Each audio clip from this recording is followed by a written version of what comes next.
matang semua. Tadi kita memasak lauk kari ikan jan ataupun ikan mayong. Ini dia ikan mayong. Ikan mayong yang kita beli dekat Kubah Ria hari itu. Apatah kari kita pun dah pecah minyak. Kita boleh masukkan ikan.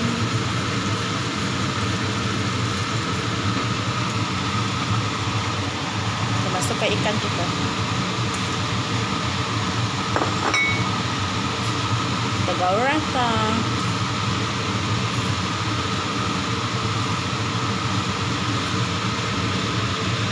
Kari ni kena betul-betul pecah minyak, baru kari kita menjadi.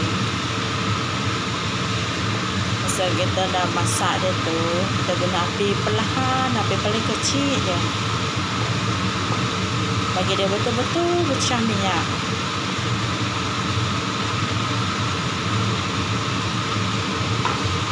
Untuk sayur pula kita nak masak sayur labu, masam lemak, pucuk manis. Labu, masam lemak, pucuk manis. Kalau saya masak masam lemak labu ni, saya tumis dulu. Lain orang, lain caranya. Okey, kuali pun dah panas, kita boleh masukkan minyak.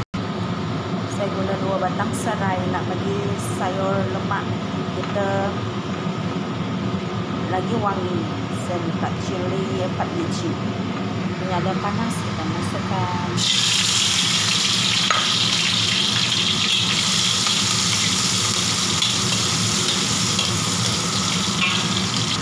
Okey, bahan sudah naik wangi, kita boleh masukkan labu kita ni tadi.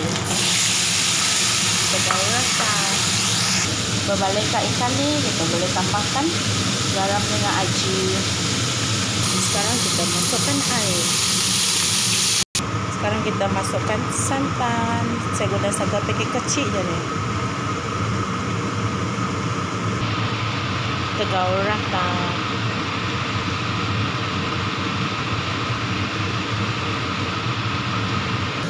Labu pun dah masak, kita boleh masukkan santan. Ini pun sama, saya guna santan paket kecil. Kuah dah mendidih, kita masukkan pucuk manis. Kita gaul rata. Garam dengan aji tadi saya dah masukkan sebelum saya masukkan santan tadi ya.